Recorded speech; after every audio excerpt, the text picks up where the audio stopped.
98.3 FM and 1340 AM KIHR and GorgeRadio.com presents the Mid-Columbia Today Show with Mark Bailey. Special thanks to our sponsors, Skyline Hospital, Eastside Paving, and Del Carpine Automotive. Now, here's Mark Bailey. And good morning, everyone. This is a happy Monday morning for me and my favorite week of the summer. This is Marty Cantola-Dane. I'm substituting for Mark Bailey. We all think that he deserves a week off every once in a while to go and do all those things he enjoys so much. So, for this week, it'll be me and Cameron here for Mid-Columbia Today. Today on the program, on the first half, I have Port of Hood River Executive Director Kevin Greenwood in the studio. And in the second half, we'll have the Dalles Area Chamber of Commerce. New CEO, Lynn Cox, and a few things that might be interesting to everyone today. I always get this list from Mark, and I kind of, I wonder about it. What types of things go on the list, and what do the people reflect on when they think about today? So July 20th. I am doing this backwards. If you're one of those people that likes routine, I'm going to mix it up a little bit. So patience, please. Today is actually International Space Exploration Day. And kind of makes sense because on July 20th in 1969, how many of you knew what Neil Armstrong did? Yes, in fact, that was the day he became he and Edwin Aldrin became the first men to walk on the moon after reaching its surface in their Apollo 11 lunar module. Also, in 1976, when America turned 200, America's Viking 1 space robot made a successful first ever landing on Mars. The time goes by so quick. I cannot believe how much has happened and yet how clear 1976 still seems to me. But I digress. It's also Moon Day in recognition of those two events. On the political side, we have some interesting things that in 2006, the Senate voted 98-0. I don't even know when the last time was since then that's happened, but they renewed the landmark 1965 Voting Rights Act for another quarter century. And therefore, here we are in 2026 at the end of that, trying to figure out what to do with our voting rights. And in 2007, President George W. Bush signed an executive order prohibiting cruel and inhumane treatment, including humiliation or denigration of religious beliefs in the detention and interrogation of terrorism suspects. In 2010, the Senate Judiciary Committee voted to approve Elena Kagan to be the Supreme Court's fourth female justice. And in 2015, the United States and Cuba restored full diplomatic relations after more than 5 decades of frosty relations that were rooted in the Cold War. It's International Chess Day, which kind of goes with politics, but I couldn't find another one out there on the political side.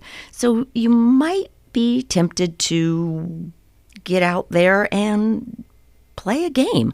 I mean, it's nice to exercise your strategic muscles. It's also Global Hug Your Kids Day and Nap Day, National Get Out of the Doghouse Day. I think that probably goes along with Nap Day, actually. If you just take a time to kick back a little bit, relax, and think about it, you'll find the path forward. And this is one of my favorite. It's Ugly Truck Day. There's just something about pickups that they're charming. You can't get to the point where you think, no, I need to get rid of that thing. At least a lot of people don't. I can say that because I'm actually driving one that's got 250,000 miles on it. And it's a not an automatic, but a stick shift, manual transmission. And I tell you, a manual transmission in Hood River is tricky. But again, I digress. Today in history was also the first 1917, America's World War I draft lottery began. Secretary of War Newton Baker, wearing a blindfold, reached into a glass bowl and pulled out a capsule containing the number 258 during a ceremony inside the Senate office building. It was also intense. In 1944, there was an attempt by a group of German officials to assassinate Adolf Hitler with a bomb. It failed, as the explosion only wounded the Nazi leader. And in 1951, Jordan's King Abdullah I was assassinated in Jerusalem by a Palestinian gunman who was shot dead on the spot by security. There's a lot of things to think about. Sometimes we think that the world is changed. Sometimes we think it's gotten more violent or it's gotten more, cooperative. I really think it just depends on how you look at it. On that note, we're going to go to our first commercial break, and we'll be right back after that. If your car is dinged, dented, or damaged in any way, call Jack's. Jack's Body Shop and Rhino Linings of the Gorge. Jack's Body Shop and Rhino Linings of the Gorge is a family-owned auto body collision repair and paint shop that offers a full line of vehicle accessories. Jack's is an authorized dealer of Rhino Lining spray-on protective bed liners, too. We've been in business since 1969. So call Jack's, 296-9170, 621 East 2nd Street, downtown The Dalles. Jack's Body Shop and Rhino Linings of the Gorge. Upgrading your home's heating doesn't have to be overwhelming. Hi, this is Kimberly. A&E Plumbing, Heating & Air's Great Northwest Series is a ducted heat pump designed for homes we see across Oregon and Washington. Whether you use gas or electric, the system adapts to your needs. It qualifies for Energy Trust of Oregon rebates and federal tax credits to keep money in your pocket. Plus, you get 12 years of parts and labor protection and 10-year financing at 2.99% with approved credit. Call A&E today to see what we can do for you. CCB number 203004. The Hood River County Fair returns July 22nd through 25th. Bring the whole family for days packed with carnival rides, great fair food, livestock, exhibits, local traditions, and unforgettable entertainment. Friday night, celebrate with the incredible show band Bondadosis and Grupo Maravilla de Robin Maravilla live on stage. Then Saturday night, country legends Black Hawk take the stage for a concert you won't want to miss. Summer memories are made at the Hood River County Fair in Odell, July 22nd through 25th. Concerts are free with fair admission. The nominations are in and finalists have moved to the voting round for Best of the Gorge 2026. Visit bestofthegorge.com and vote for your favorites. Find a full list of campaign categories and finalist names to select from at bestofthegorge.com. Vote for as many as you want, once a day, every day. It's easy and you'll help your favorites win the title of Best of the Gorge 2026. Voting ends July 29th, so vote today at bestofthegorge.com. Mid-Columbia Today is a public affairs program of Bicoastal Media, Columbia River, 98.3 FM and 1340 AM KIHR and GorgeRadio.com. Now, back to Mark Bailey. And welcome back. Mid-Columbia Today's time is 8:13 in the morning. We are here with our first guest, Port of Hood River Executive Director Kevin Greenwood. Good morning, Kevin. Good morning, Marty. Nice to meet you. And you as well. I understand you've got some updates that everybody is anxiously waiting for. Yes, we do. Now, this is in regards to the Lower Handle Mill land sale to Amazon. There is a purchase and sale agreement between the port and Amazon, which expires tonight at 11:59, and so your listeners may know that our Port Commission met in a special meeting on the 14th, last Tuesday, and voted not to extend it. They had Amazon had requested to extend the purchase and sale agreement until the county commission could hear the appeal process that the Planning Commission made a couple of months ago. Yeah, that's already on the calendar, right? Correct. So August 19th, I Okay. think, give or take. Don't count me on that. Yeah. So the ports doesn't meet formally until tomorrow on the 21st. So that was why a special meeting was required in order for the commission to consider Amazon's request to extend it. Amazon asked for a whole year and a half extension, which is an awfully long time to lock up a piece of property.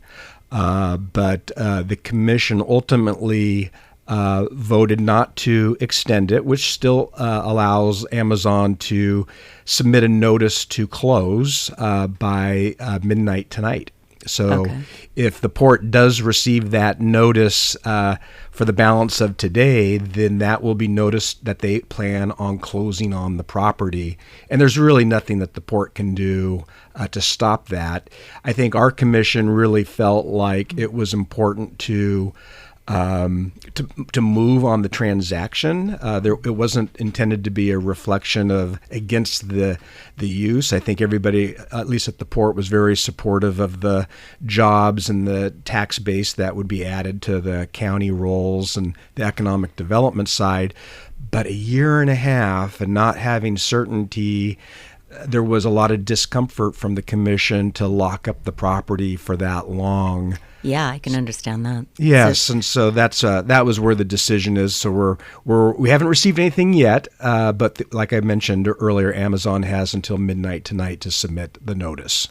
Okay, so work with me on this for a second. Let's play forward. Say that they agree to move forward with purchasing the property. Yes. What are the next steps in that? What so if happens? So it's basically a notice to close, and so once that's submitted to the port, then Amazon has 30 days, no more than 30 days to close.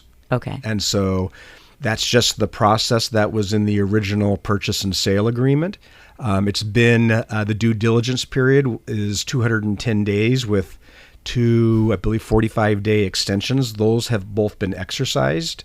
And so if we do get that notice today, then Amazon has 30 days to close. And that's the agreement that the port and Amazon agreed to almost 3/4 of a year ago. Well, none of these things get settled quickly. No, they do not. Even when everything progresses exactly as you expect it to, Yep. it still takes due diligence time. And so that would give them 30 days to actually close on the property. What happens if they don't submit that notice to close today? Yes, exactly. So then the deal is done. And so at that point, we do have a board meeting tomorrow on Tuesday the 21st. And so one of the decision items that is on the agenda for tomorrow is to have the commission direct staff to remarket the property and put it back on the market. And then it's open for potentially 30 more days for where anybody can make another bid on it. So we're basically restarting the process to sell the property. Okay. Just for a second there, you said it's open for 30 more days. What does that mean? So typically, and the Port Commission has full authority to change this, but a typical process is that when a public body starts the process to sell a parcel, they tend to put it on the market for 30 days to see if there's what kind of interest is there. So just like your contract for or the real estate. Yeah, it's advertised for 30 days. It's kind of to take a temperature, see how much interest there is in the property versus if let's say day one we didn't list it and got a unsolicited response. Does it make sense to put it out there so everybody knows that land is available, and maybe that would generate additional offers? That makes total sense. I just was wondering if there was some other layer because of the 30 days for closing, and would this be connected? Yes. However, that takes us to the next question of what if Amazon goes forward with closing? Yep. And then they have the county commission hearing and they don't get the news that they want from that. So that is a risk to Amazon in doing the notice to close. So they have said in the past that their policy is to not close on property that doesn't have all of the quote unquote entitlements in place. And as I mentioned earlier, they were looking for a year and a half extension, to go through all the potential appeals and all the way to the Land Use Board of Appeals and potentially beyond that, and additional remand windows and all of that kind of stuff. And so I'm not a betting man, and so I don't really want to try to take take a guess at that. But certainly it would be a risk for them. We've certainly got experience in our community with Land Use Board of Appeals Yes. and all of that process. So, nothing is going to be settled at any time quickly. Yeah. And this is just another deadline that will come to pass Sure. this evening. And I just got to say, it's always interesting trying to figure out what the right mix of businesses, what the right mix of industry is. Yeah. As our community has been through some transitions. Sure. And you have some other properties that you're looking at Yes. in terms of what are you going to do. So help me understand. Tell our listeners what's the latest on this other area where we've got like the Marina East, Marina West properties and the ODOT bridge inspections. Sure. Wow, that's a lot to unpack there. I know. Your choice. Well, let's start with the Let's Marina. just Yes, clarify them. I'll the give you Marina 15 seconds East-West. each one. And I appreciate because I know Marty, you've been here for 30 years, and your first thing you asked me is, what is Marina East and West? So for your listeners, I'll redefine that. So Marina East and West is what the current commission refers to as the two buildings just south of the marina. The one to the east is what maybe people that have been here for a while might remember as the old Chamber building. So that is the Marina East building. Mm-hmm. And then the Marina West building is what is the current DMV building. Got it. And so that's the Marina East-West complex facility, whatever you want to refer to. It does not include the Marina Green grassy recreation area. That is off limits due to some grants that the port took back in the 1970s that kind of locked that up for recreational use. And that was one of my questions because I have been here for a while. I'm Yeah. here long enough to have seen the first evolution of the black dog silhouettes that were out on the Marina Green Okay, before now I don't it became remember this. green. Okay. Because there was a big problem with too much goose population. And so there were these dogs that were there's just the silhouettes, and it was surprising. It worked phenomenally. Interesting. But at that time, there wasn't grass there. No, okay. And so now that there is, it's just such a great community place. Absolutely. So that section aside, something's going on with the buildings. Yeah, so the and we don't know whether anything is going to materialize, but the port did direct staff to open a request for developer interest to see what kind of interest there would be in development of. It's approximately 100,000 square feet between those two areas, up to about where I-84 is. Oh, right. Some of it's gravel, some of it's paved. Parking Correct. zone is all a part of that. Exactly. Okay.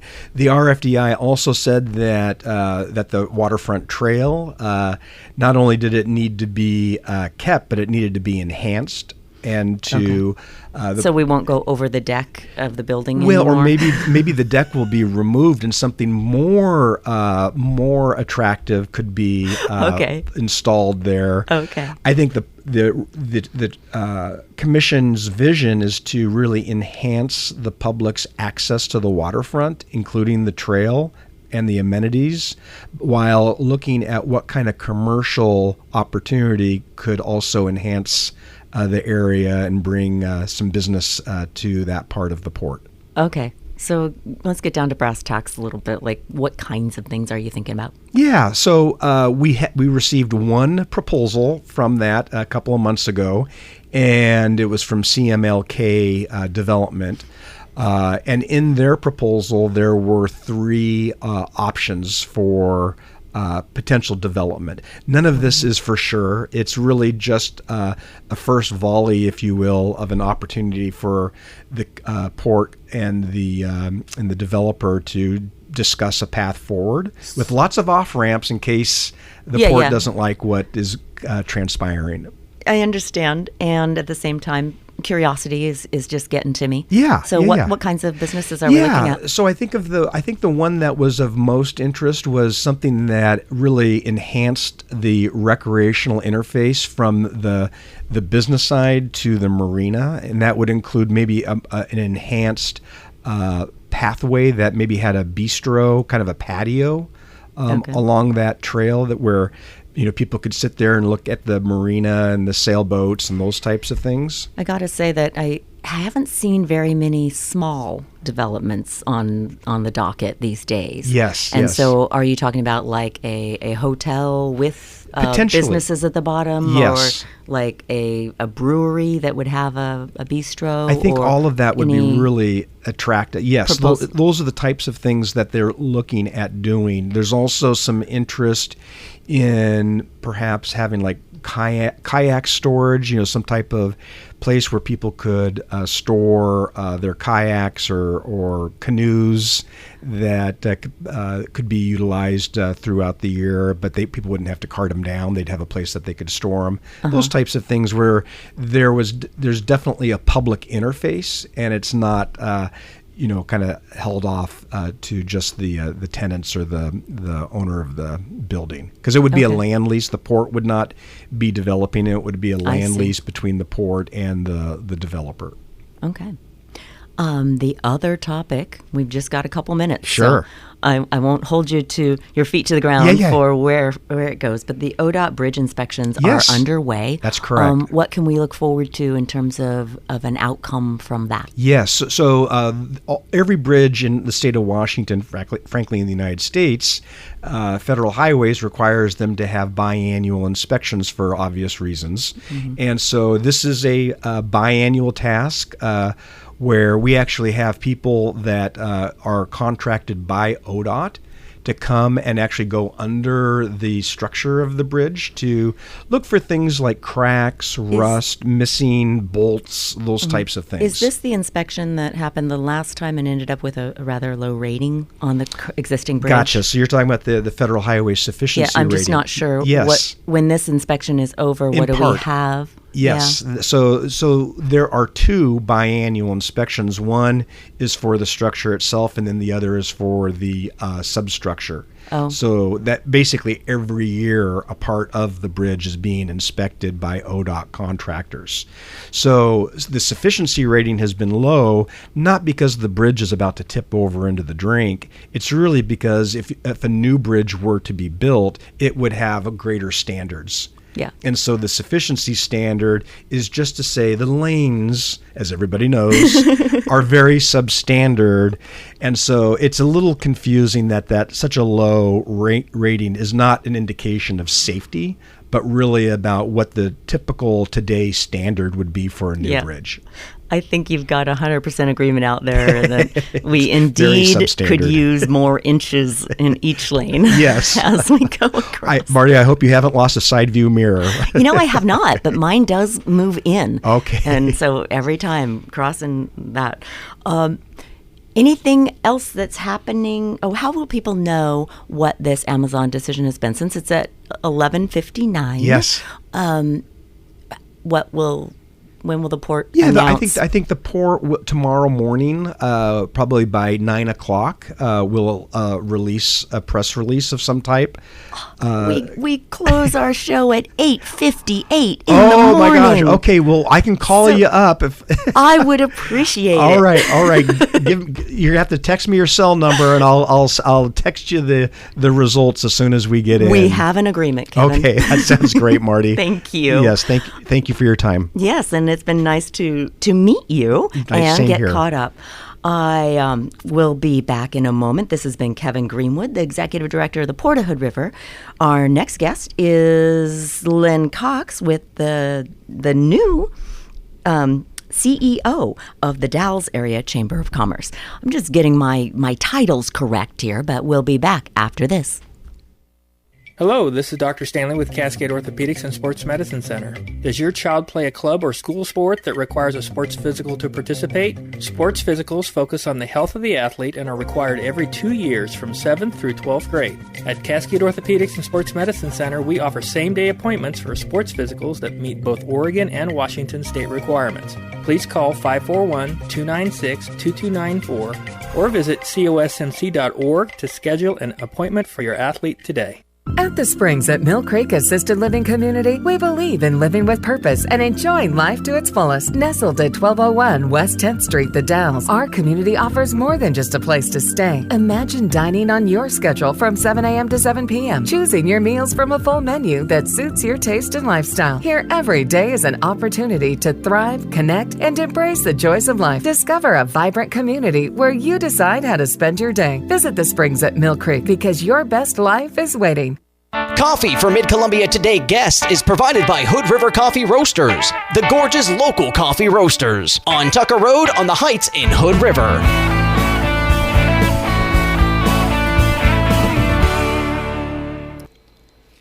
Hi, this is Cameron Eisenberg. Mid-Columbia Today time is 8:31, and checking the news. Voting is underway in Washington's August 4th primary election, with millions of voters deciding which candidates will advance to the November general election for seats in Congress, the state legislature, the state Supreme Court, and local offices. The crowded ballot includes all 98 state House seats, 24 state Senate seats, all 10 U.S. House seats, and 5 positions on the state Supreme Court, with the top 2 vote-getters in each race moving forward. Several incumbents face challenges from within their own parties, while a number of legislative seats are expected to see new representation due to retirements and open races. Election officials say turnout could mirror recent primaries when about 40% of registered voters participated. A controversial Oregon ballot initiative that would significantly expand animal cruelty laws and ban the killing of animals in nearly all circumstances may not qualify for the November election. Initiative Petition 28, backed by Portland-based vegan advocates, failed the first round of the state's signature verification process after officials found the sample did not contain enough valid signatures to meet qualification requirements. The roar of motorcycles echoed through Portland's Old Town Chinatown Sunday morning as a group of motorcyclists led the city's annual Pride Parade, kicking off a colorful celebration of the LGBTQ+ community. Thousands of spectators lined the downtown route as drag performers, marching bands, community groups, and rainbow-themed floats made their way to the waterfront under clear skies. And a Portland woman has filed a $28 million lawsuit against the city of Portland and a road construction contractor after crashing her electric bicycle into a newly installed concrete pedestrian safety island on Northeast Glisson Street in September 2024. The island was part of a $600,000 pedestrian safety project near Vestal Elementary School.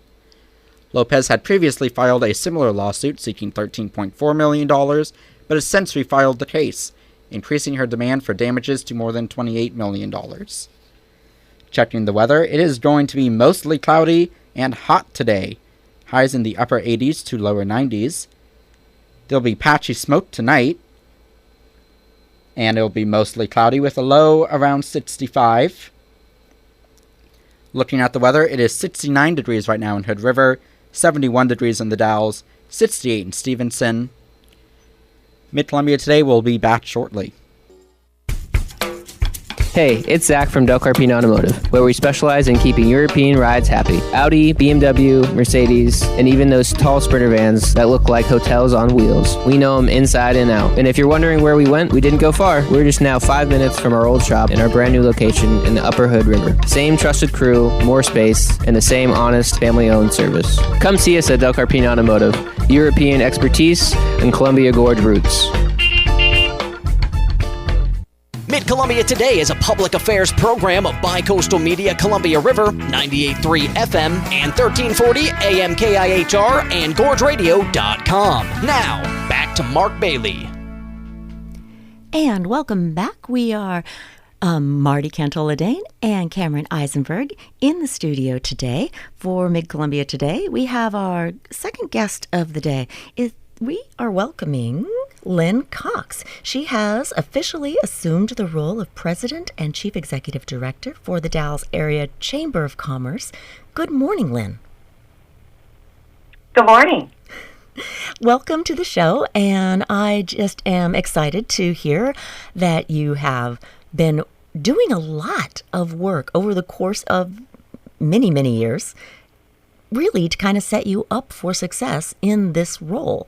So congratulations, and I'd like to learn a little bit more about what you're looking forward to and how you ended up in this position and back in the Dalles.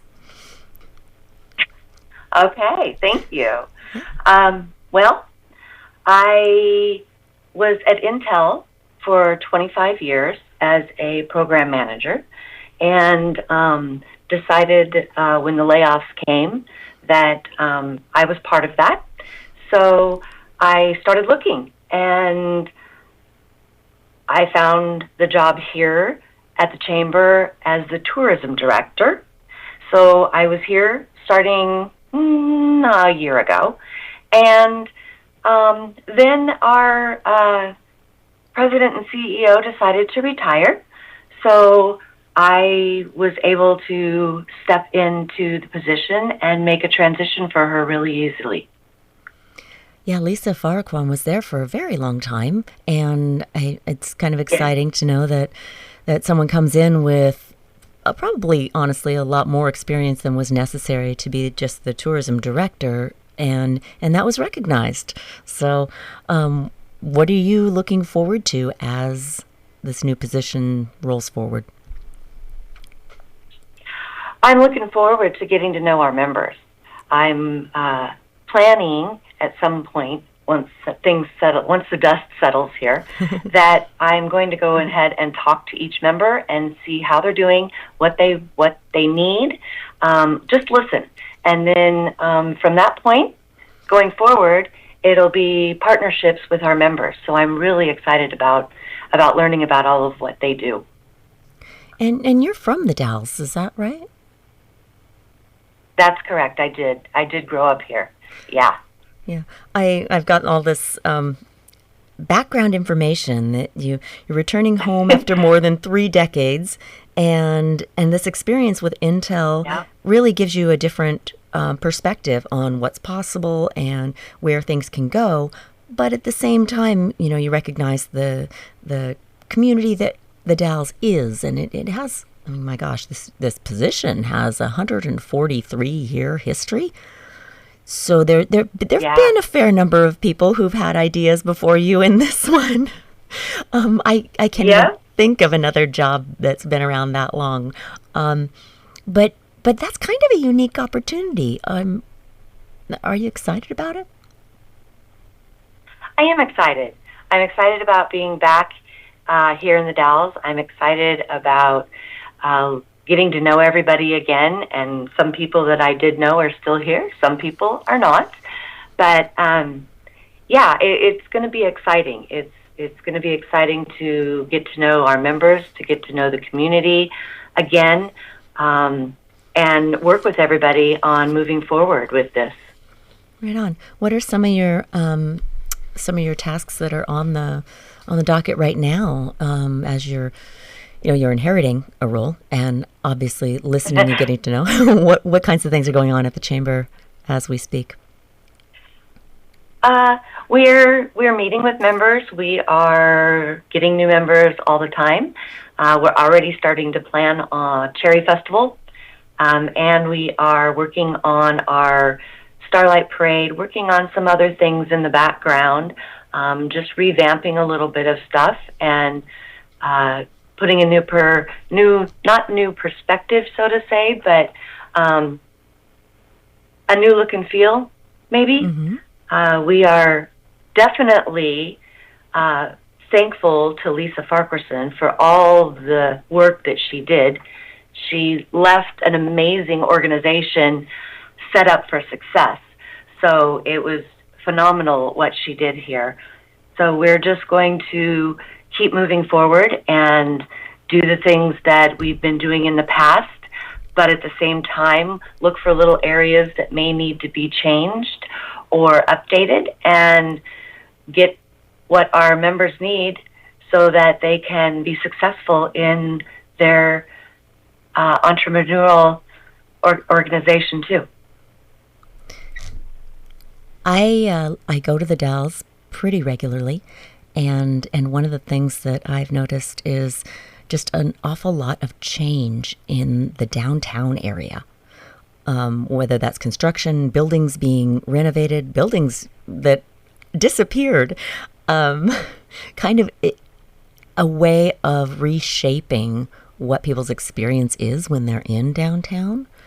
Tell me what that's going to look like, or what are some of the changes that are in store for us?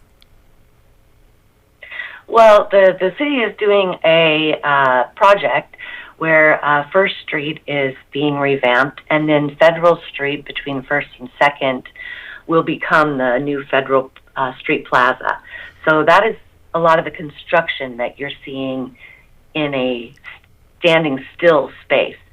The other construction that people are seeing is they're redoing some of the building outsides, and Sigmund's was just done. It's beautiful. So they're restoring some things, and that's a great thing because it gives our buildings back the uniqueness that they had a long time ago, and it keeps the history. So it's a really good thing. Does it influence the kind of businesses that you try to attract or that you want to shift around? I'm wondering from a chamber side how the downtown itself getting more refreshed impacts your work. It doesn't necessarily impact our work here. It's great that they're doing it, and we're hoping that it gets some businesses, new businesses, into the downtown area. And once that happens, if they choose to become members, then we'll start working with them at that point. But I'm really hoping that it brings more into our downtown. Yeah.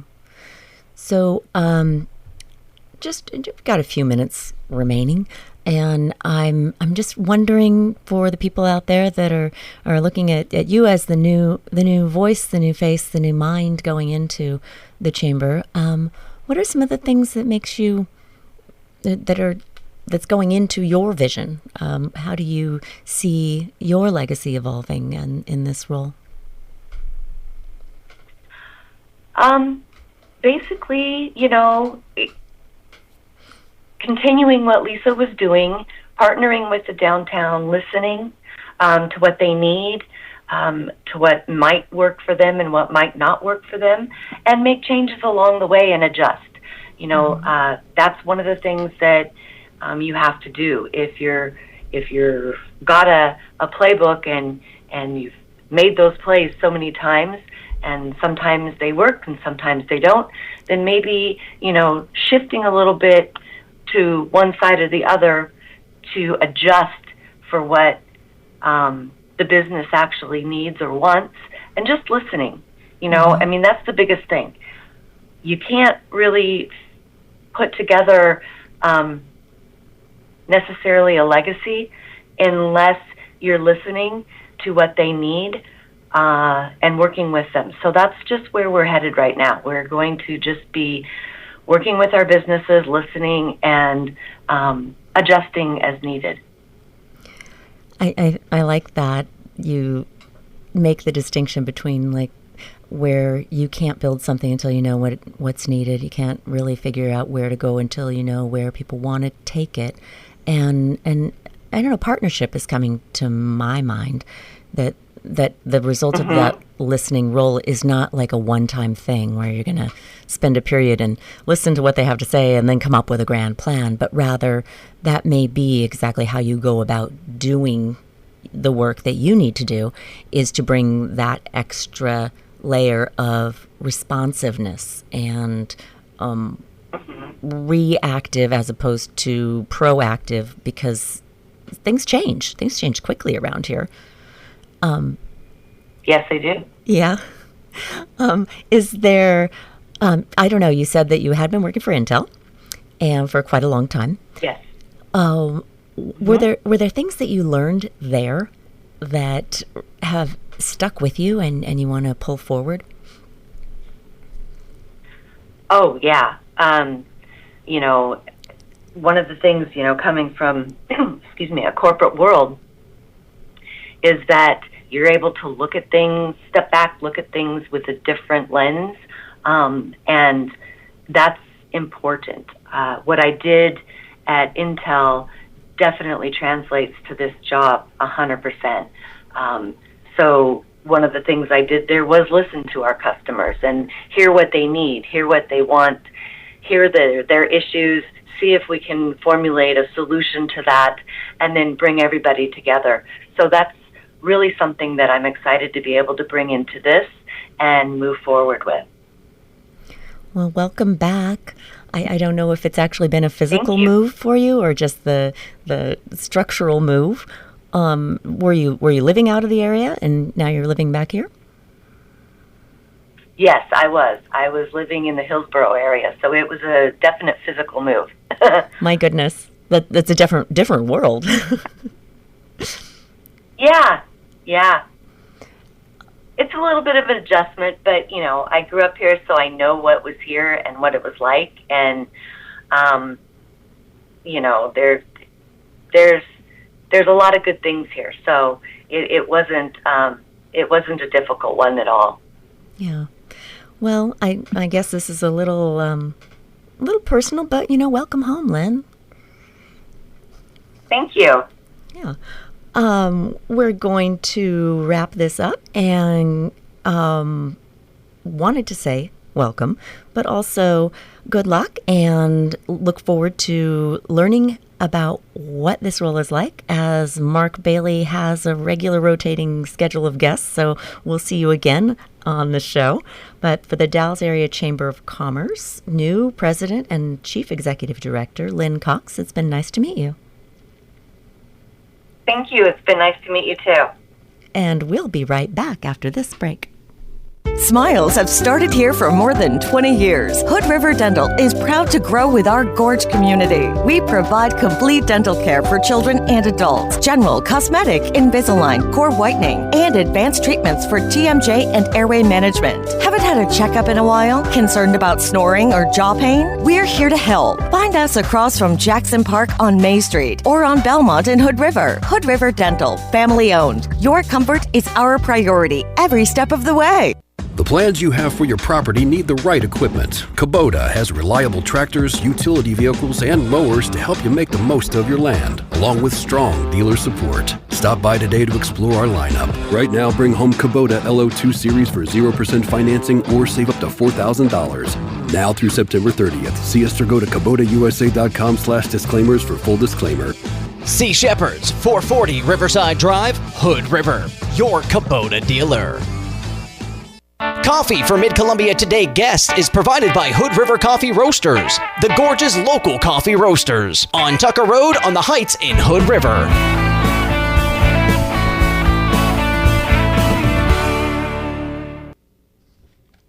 Welcome back. We're back with Mid-Columbia Today. This is Marty Cantola-Dane. I am here for the week with Cameron Eisenberg, and we've got a few things going on. Just want to make little reminders out there and help you plan ahead what's going on in our community. So those of you that may be waking up this morning feeling a little bit like a little bit of World Cup missing spot, you know, there have been games for so long and there's a lot of fun going on with that. But now that has concluded, just in case you need something else to look forward to, we do have a fundraiser coming up for the Gorge Ice Rink. And that's a fundraiser and concert on July 27th at the Ruins in Hood River. Live music with 10:30, a silent auction, local beer, wine, cider. Doors open at 6 p.m. Tickets are $20 in advance or $25 at the door. We also have the Hood River County Fair starting on Wednesday.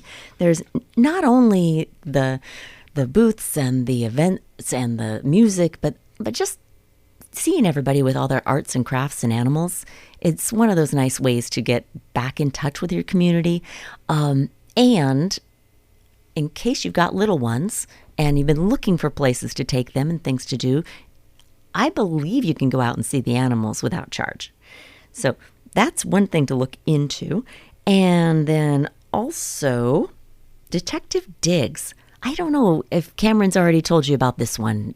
this week.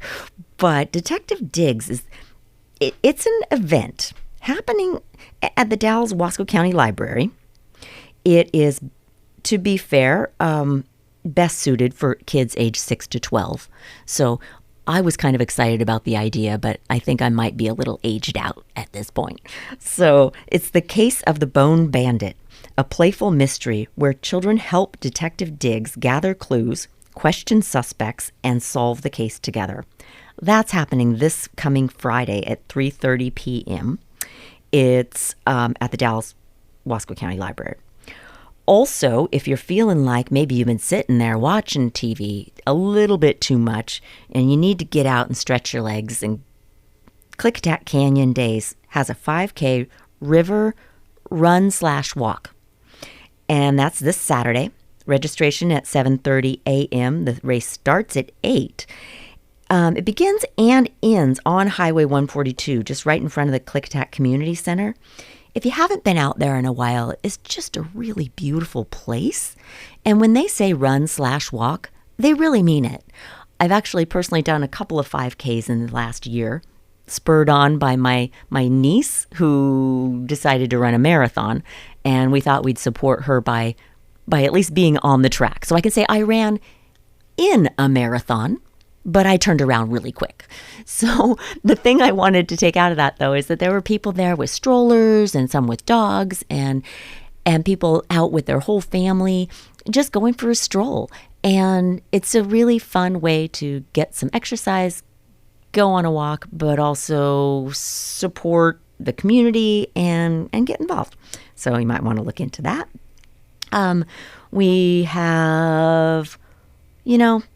We do have one more break for you. And so I'm going to let that happen right now, and I'll be back to wrap up the show. Did you know Skyline Health in White Salmon has its very own sports medicine doc superstar? That's right. Dr. Ryan Petering trained at OHSU, cared for professional Nike athletes, and even spent more than 15 years teaching other doctors how it's done. From sporting injuries to arthritis, he's here to help you move better, feel stronger, and keep doing the things you love. Want to live life to its fullest? Step right up and visit myskylinehealth.org. Skyline Health, world-class care right here at home. The nominations are in and finalists have moved to the voting round for Best of the Gorge 2026. Visit bestofthegorge.com and vote for your favorites. Find a full list of campaign categories and finalist names to select from at bestofthegorge.com. Vote for as many as you want, once a day, every day. It's easy and you'll help your favorites win the title of Best of the Gorge 2026. Voting ends July 29th, so vote today at bestofthegorge.com. Tune in weekday mornings at 8:05 and keep up with community events and issues with the Mid-Columbia Today Show on Mid-Columbia's news leaders, 98.3 FM and 1340 AM KIHR. Special thanks to our sponsors, Skyline Hospital, Eastside Paving, and Del Carpine Automotive. Mid-Columbia Today with Marty Cantola and Cameron Eisenberg. We have a fun show for you this week. Mark Bailey always does a great job at taking care of us by setting us up with some of the coolest people. Tomorrow, on the first half of our show, we have Hood River County School District Superintendent Bill Newton. He's going to be sharing information about summer learning programs, the new school administrators, and I can't believe I'm already saying this, but yes, prepping for fall. We are right in the middle of summer, and yet you do have to do a little preparing for what's coming in the fall. In the second half of the show, we have White Salmon Mayor Marla Keithler. She is going to be updating us on a land use public hearing, some commercial use permits, maybe possibility of a new convenience store on Main Street, possible street improvements, and a new e-bike program. This is one of those things that I've actually been excited about for more than one of our communities, is getting e-bikes out into the community and helping people try them out so that you don't have to make an investment without knowing what you're getting into. And just a little reminder out there for people who are maybe not as excited about all the bikes on the road with the cars. bikes still need to learn those traffic rules. So if you're in the car and you're thinking there's a bike, maybe I should just stop the traffic and let them go when technically there's no stop sign, or think twice about that. Make sure the people on the bike see you, but also it might not necessarily be the easiest thing for a bike to not do what the rules are telling them to do. So we've got some adjustments to work through, and I think these e-bike programs are a really good way to help people see what it's like. And as we change, summer's a great time to get out there and get some fresh air. We have also coming up on the program on Wednesday, Mike Shen from the Hood River County Education Foundation. They are doing a fundraiser on Thursday. So get your tickets now. They're going to have the band Jennifer Batten and Full Steam at the Ruins. And we can talk on Wednesday about what that foundation uses the money for. It's been a pleasure to be back with you. We will see you tomorrow. This is Marty Cantola Dane for Cameron Eisenberg. Thanks for being with us this morning.